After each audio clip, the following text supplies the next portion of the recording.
Salam alaikum. Donc, on va parler de Vlad III, l'Empaleur, alias Dracula. Le voïvode Vlad III Bassarab, surnommé l'Empaleur, en Roumanie, en romain Tepes prononcé Tsepel, né en 1431 à Sighisoara et mort en décembre 1476 près de Bucarest, est prince de la Valachie en 1448, puis 1456 à 1462, et en 1476, un autre surnom de Vlad III, Dracula, signifiant fils du diable ou fils du dragon, fut repris par Bram Stoker pour nommer le personnage littéraire du conte vampire Dracula. Biographie. Le contexte de la première moitié du XVe siècle est mouvementé. Le Saint-Empire romain germanique et les pays chrétiens d'Europe de l'Est, en particulier les royaumes d'Autriche, de Hongrie et de Pologne, sont sérieusement menacés par la poussée de l'Empire ottoman, lequel a déjà conquis les Balkans et encerclé Constantinople, la capitale ottomane, et Andrinople jusqu'en 1453. Réduit à sa capitale, à quelques îles de l'Égée, à Mistra et à Trébizonde, l'Empire byzantin vit ses dernières années avant sa chute le 29 mai 1453. Les régions qui se situent entre les deux empires constituent le dernier rempart de la chrétienté catholique et orthodoxe contre les musulmans ottomans et sont le théâtre de batailles acharnées. Les sultans consolident leur contrôle sur les Balkans, balayant un à un les États chrétiens, Serbie, Bulgarie, despotat d'Épire, despotat de Dobrogé, et ne s'arrêtent qu'aux portes de la Hongrie. Durant cette période, la Valachie est une principauté qui résiste encore à la pression ottomane. Ses relations avec l'Empire turc oscillent entre guerre et période de vassalité envers le sultan ottoman qui offre la paix moyennant le paiement d'un tribut.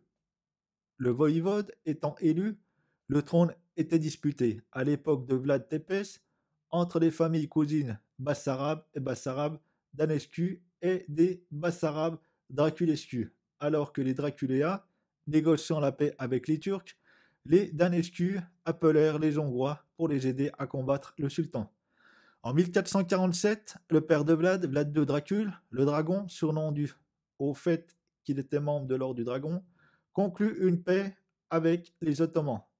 Étant en guerre contre les Turcs, Jean Hunyadi, voïvode de Transylvanie et gouverneur de Hongrie depuis 1446, entreprend en novembre de la même année, en partant de Brassov, une expédition punitive contre Vlad II, considéré comme traître à l'ordre du dragon. Ce dernier est capturé et tué à Bateni avec son premier fils Mircea II le Jeune, parvenu à Targoviste. Jean Hunyadi se proclame le 4 décembre 1447 voïvode des régions transalpines, voïvode des régions transalpines, c'est-à-dire pour lui au-delà des Alpes de Transylvanie, en Valachie. Ce titre lui permet de faire élire au trône de la Valachie un des Danesti, le fils de Dan II, Vladislav II.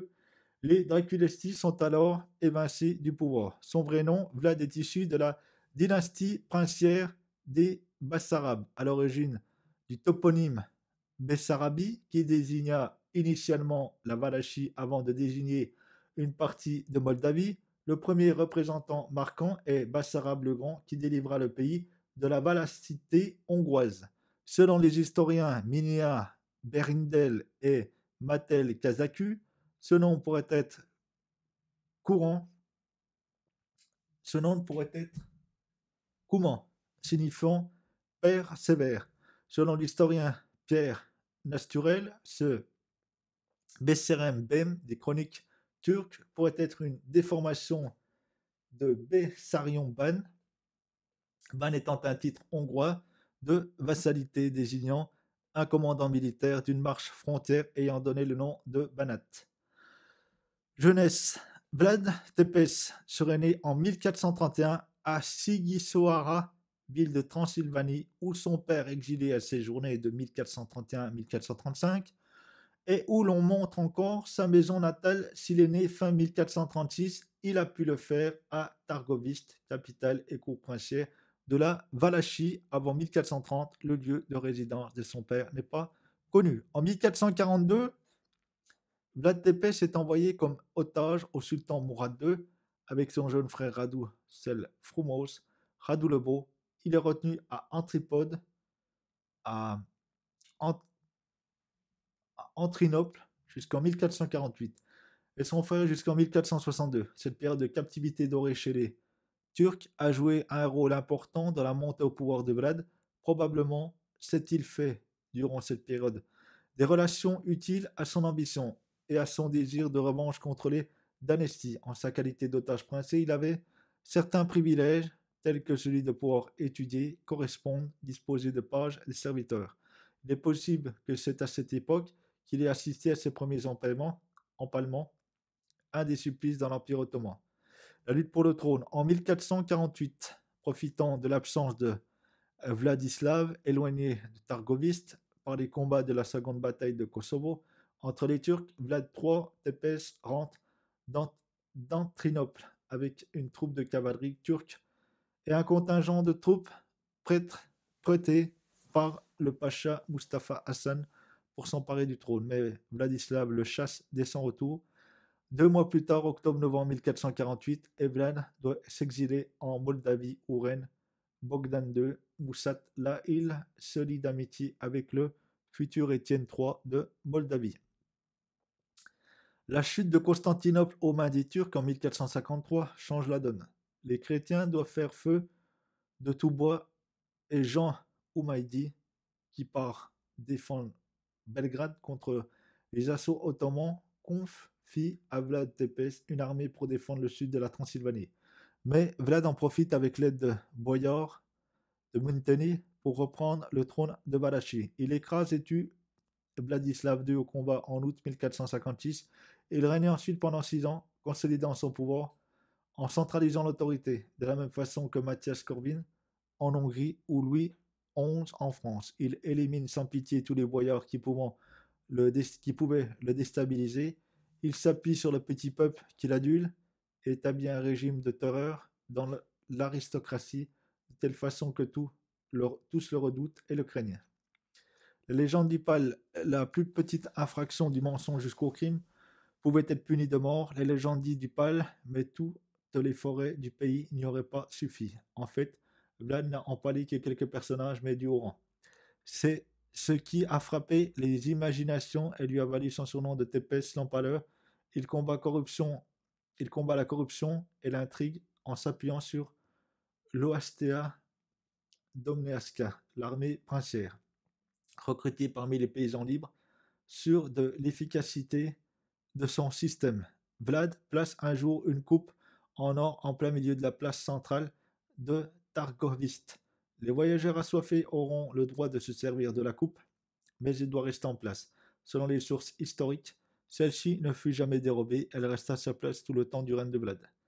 La légende veut que lors de la guerre contre les Ottomans, il empale ses propres soldats qui présentent une blessure dans le dos ou ordonne à un de ses généraux d'empaler un soldat sur 12 parmi ceux qui refuseraient d'aller au combat. Là, le général refuse, Vlad le transperce sur le champ. Il dirige sa vengeance contre les boyards responsables de la mort de son père et de son frère Mircea le dimanche de Pâques 1457. Il arrête toutes les familles de boyards qui faisaient la fête à leur cour princière. Après avoir empalé quelques chefs des grandes familles, il oblige les autres à marcher une centaine de kilomètres sur un difficile chemin de chèvres. Il ne permet pas aux survivants de se reposer à leur arrivée. Il leur ordonne immédiatement de construire une forteresse sur les ruines d'un ancien avant-poste de son grand-père, avec vue sur la rivière. Cette place forte est bâtie au sommet du mont Poenari. Elle permet à Vlad d'avoir une vue au sud sur les terres de Valachie et au nord sur la Transylvanie. Il contrôle de cette manière la vallée qui mène de l'une à l'autre. Le chantier dure des mois et beaucoup meurent. Vlad crée une nouvelle noblesse d'armes parmi ses paysans et réussit à se faire construire rapidement une forteresse avec l'ancienne. La légende dit que ce serait le château de Bran, mais celui-ci ne se situe pas en Valachie, mais en Transylvanie, et si ses fondations sont bien antérieures au règne de Vlad, Elle date de l'ordre teutonique, cantonné là entre 1211 et 1242. Les murailles actuelles sont postérieures, datant des Habsbourg. La véritable forteresse de Vlad est identifiée aujourd'hui aux ruines de la citadelle de Poenari sur l'Argies en Valachie. En 1457, les marchands saxons de Transylvanie, de Sibiu et de Brassov essaient de le remplacer par un prêtre des Roumains identifié comme étant le futur souverain Vlad VI, Calugarul, Vlad VI le moine, qui leur promet des avantages douaniers. Les commerçants de Brassov choisissent un autre prétendant, Dan III Danicu, le frère de Vladislav II. Vlad franchit alors les Carpates et une fois en Transylvanie punit ses ennemis jusqu'au moment où Mathias Corvin, fils de Jean Houmiadi, intervient en négociant un accord, ce qui montre les limites de l'indépendance du pouvoir de Vlad Tepes, même sur ses terres en face du pouvoir hongrois. Dan III, soutenu par Mathias, passe les Carpates depuis Brassov vers la Valachie, où il est pris et exécuté par Vlad le 22 avril 1460. Les représailles envers les marchands saxons de Transylvanie établis en Valachie sont alors terribles. Et bien qu'aucun n'ait été empalé, Vlad acquiert ainsi sa réputation de monstre auprès des Occidentaux. Contre les Turcs, début 1462, Vlad se sent plus fort. Et la participation que lui promet Mathias Corvin en personne d'une expédition contre les Turcs l'enhardit jusqu'à briser son alliance avec les Ottomans. Il lance alors une campagne contre ces derniers sur le Danube, tuant plus de 30 000 hommes. Vlad perd alors l'allégeance de son frère Radu Cel Frumos, Radu le Beau, et provoqua la colère du sultan Mehmed II, fils de Mourad, lorsqu'il refuse d'accéder à la demande des émissaires turcs Hamza Bey et Thomas Katoverinos de payer le tribut au sultan. Lorsque les émissaires du souverain ottoman refusent d'ôter leurs turbans face à lui, il leur fait clouer sur le crâne. Quand le sultan apprend l'exécution de ses émissaires, il décide d'envahir la Valachie, qu'il souhaite transformer en province turque. Il procède à l'invasion avec une armée de 2 tiers, plus importante que celle de Vlad, l'aide hongroise tardant à se manifester. Vlad Tepes doit se résoudre à se retirer à Targoviste, à brûler ses propres villages, à empoisonner les sources de sa route, de façon à ne plus rien laisser à boire et à manger à l'armée turque. Il livre plusieurs escarmouches, dont la plus célèbre est l'attaque de nuit du 17 juin 1462. Lorsque le sultan arrive à Targoviste, il est confronté à une vision d'épouvante. Sur des centaines de pales, le corps de nombreux officiers turcs prisonniers sont dressés. Une scène terrifiante qui fut surnommée la forêt des pales, qui elle aussi marqua les imaginations. Même Mehmed II préfère laisser sa place au combat à Radu Selfrumos, candidat des Turcs pour le trône de la Valachie. À la tête de l'armée turque et d'une partie de l'OHTA Domne Aska, qu'il convainc de rejoindre son camp. Radu III poursuit son frère jusqu'à la forteresse de Poenari. D'après la légende, la femme de Vlad, qui voulut s'échapper, trouva la mort en tombant du haut de la falaise que la forteresse surplombe, une scène exploitée par Francis Ford Coppola dans son film Dracula. Vlad, lui, réussit à s'échapper du siège de Poenari en empruntant un passage secret à travers la montagne ou, selon une autre légende, en ferrant ses chevaux dans le mauvais sens pour s'échapper de nuit. Ses ennemis, le lendemain, voyant des traces de sabots allant vers la forteresse, en déduisent que des cavaliers ont pénétré dans Poenari alors que Vlad en était sorti. Radu le Beau monte sur le trône de Valachie le 15 août 1462, prisonnier de Hongrie. Vlad retourne alors en Transylvanie pour rencontrer Mathias Corvin qui, pense-t-il, arrive à Brassov pour se porter à son secours. Mais ses excès lui ont déjà aliéné ses alliances et les autorités locales de Brassov, qui reconnaissent Radu comme souverain depuis 2 mois, achèvent de convaincre Mathias Corvin d'arrêter Vlad à l'arrestation effectuée par un chef hussite connu, Jean Jiskra, en novembre 1462. Vlad est maintenu prisonnier à Buda, capitale de la Hongrie aujourd'hui, une partie de Budapest, pendant 12 ans. Une fois libéré, il retourne en Valachie et s'installe à Bucarest. qui à l'époque n'était qu'une petite bourgade parmi d'autres, selon de nombreuses sources. C'est l'arrivée de Vlad et son troisième règne qui aurait fait prospérer la ville, selon ces mêmes sources. Le prince de Valachie aurait lui-même fait de Bucarest la capitale de la principauté. Une fin tragique. En 1476, Vlad est reconnu à nouveau comme prince de la Valachie, mais il ne jouit que peu de temps de son troisième règne.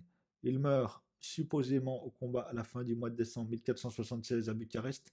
L'hypothèse d'un assassinat politique est aussi envisagée par les historiens. Vlad Tepes est décapité et sa tête envoyée au sultan qui la pique sur un pieu comme preuve de sa mort. Sa tombe, la réalité des faits, est loin de la fiction du roman Dracula ou de nombreux films et spectacles faisant référence, mettant tout en scène un cercueil dans une crypte gothique entourée de ténébreuses montagnes. Le tombeau de Vlad Tepes est censé se situer au monastère de Snagov, sur une île proche de la capitale roumaine. Selon le célèbre historien Constantin Rezachevici, son tombeau pourrait être situé au monastère de Comana. Le monastère de Comana a été fondé au milieu du XVe siècle par Vlad Tepes et se situe dans le județ de Giurgiu, au sud de la Roumanie. Le tombeau est censé se situer en plaine, au bord d'un lac aux rives fleuries, au monastère de Snagov, à une vingtaine de kilomètres au nord de Bucarest. Mais des études récentes ont montré que ce tombeau ne contient que quelques ossements de chevaux fossiles datés du néolithique et ne correspondent pas aux vrais restes du prince Valaque. D'après le livre de Radu Florescu et Raymond McNally, La recherche de Dracula, il y a deux autres tombes à Snagov. La première à l'entrée de la chapelle du monastère et la seconde au pied de l'autel. On s'accorde généralement à dire que c'est la seconde qui devait contenir le corps décapité de Vlad en 1932. Une mission archéologique roumaine ouvrit cette tombe et n'y trouva que des fragments d'ossements humains mâchonnés par des bêtes. L'autre tombe fut également ouverte. L'équipe d'archéologie y découvrit un squelette d'homme très friable, privé de son visage, sa tête recouvrant d'un tissu de soie, une épée, une médaille de l'ordre du dragon, une couronne, les restes d'une cape pourpre et une bague de femme, cousue à l'intérieur de ce qui fut autrefois la marche d'un vêtement, tradition d'amour courtois très répandue en Europe à la fin du Moyen Âge. L'inventaire du musée d'histoire et d'archéologie de Bucarest et des photos en témoignent. Le monastère de Snagov est orthodoxe. Vlad avait abjuré sa foi orthodoxe et s'était converti au catholicisme pour pouvoir bénéficier du soutien de Mathias Corvin afin de remonter sur le trône. Il était donc considéré comme un hérétique par les moines orthodoxes qui auraient mis son corps en terre et non dans cette tombe un hérétique. Mais baptisé orthodoxe du sang et de sang princier, on aurait pu lui accorder de reposer dans la chapelle, mais à l'entrée, les fidèles et les moines marchant alors sur sa tombe chaque jour en signe de contrition pour lui. Avec l'avènement de la génétique, on s'intéressa de nouveau au corps trouvé à l'entrée de la chapelle en 1932 pour tenter de l'authentifier en comparant son ADN, celui de ses descendants de Vlad III encore en vie.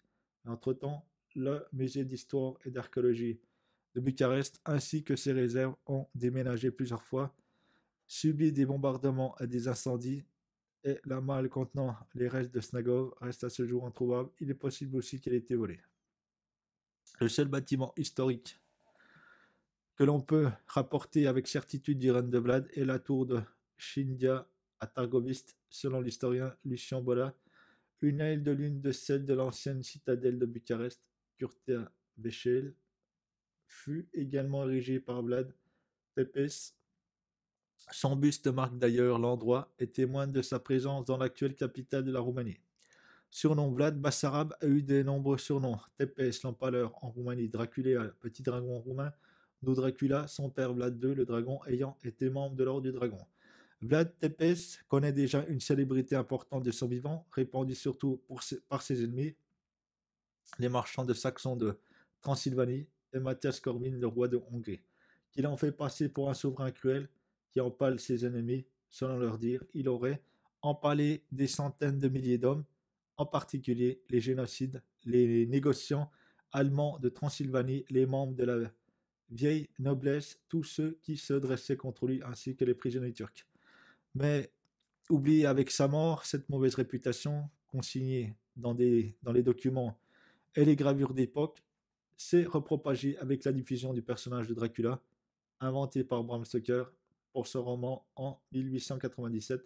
Ce roman ne se fonde pourtant pas sur la réalité du règne de Vlad Tepes. C'est une fiction censée se dérouler en Transylvanie et au Royaume-Uni au XXIe siècle. Néanmoins, en raison du succès de cette fiction, Vlad Tepes est est assimilé au personnage de Dracula qui a été immortalisé par Stoker sous la forme d'un vampire buvant le sang de ses victimes.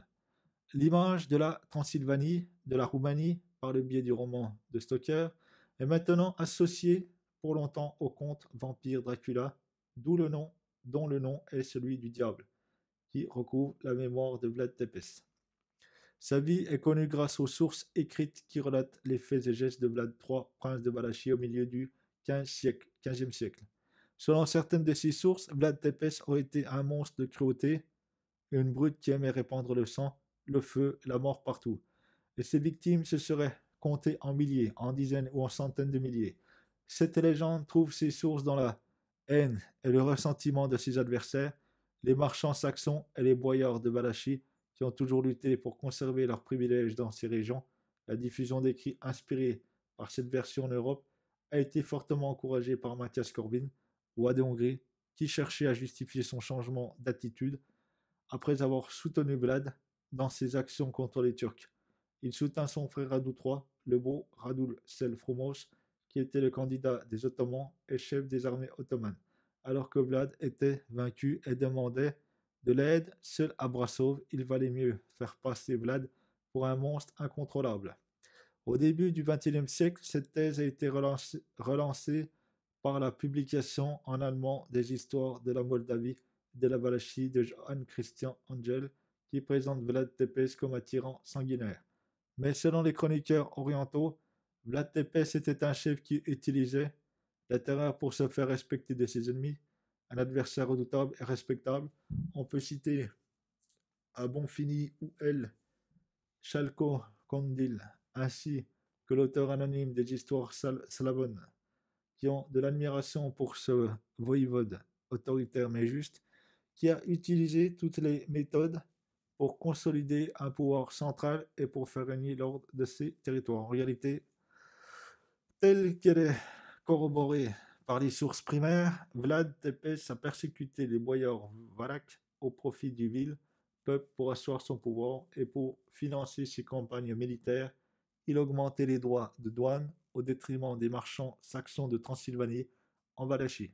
Ce sont ceux-ci qui, au moyen de gravures sur bois et de libelles reproduits à des centaines d'exemplaires, l'ont pour la première fois représenté en vampire sanguinaire, se repaissant de chair humaine et buvant du sang, attablé devant une forêt de pales. Selon leur libellé, Vlad aurait systématiquement fait écorcher, bouillir, décapiter, aveugler, étrangler, pendre, brûler, frire, clouer, enterrer vivant, mutiler atrocement et bien sûr empaler tous ces contradicteurs.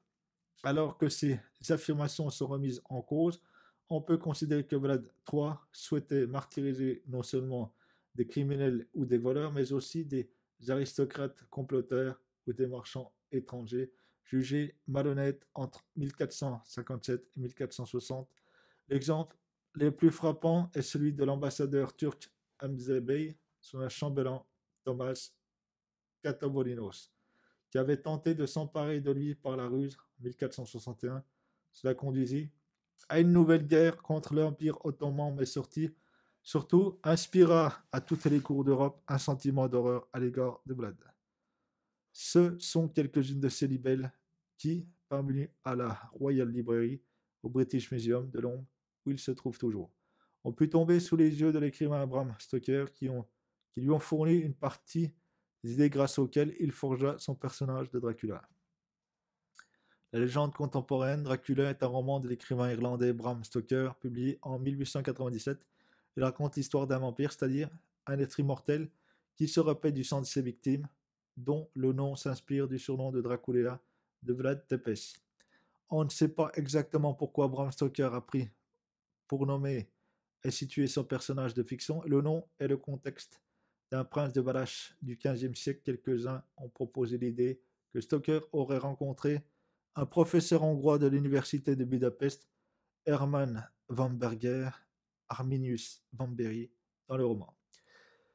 Et il est possible qu'il ait pu avoir des informations sur Vlad Tepes par cet érudit ou par des libellés anti-Vlad, ou encore par les histoires de la Moldavie et de Balachi de Johann Christian Angel consulté à la Royal Library le fait que dans le roman de 1897, d'Abraham Van Helsing mentionne son ami Arminius comme source de ses connaissances sur Vlad Tepes semble être en faveur de cette hypothèse, de même le seul lien réel entre le Vlad Tepes historique 1431-1476 et le mythe littéraire moderne du vampire et le livre de Stoker. Bram Stoker s'est servi des sources populaires, de détails historiques et de quelques expériences de sa vie personnelle pour donner la vie à une créature complexe.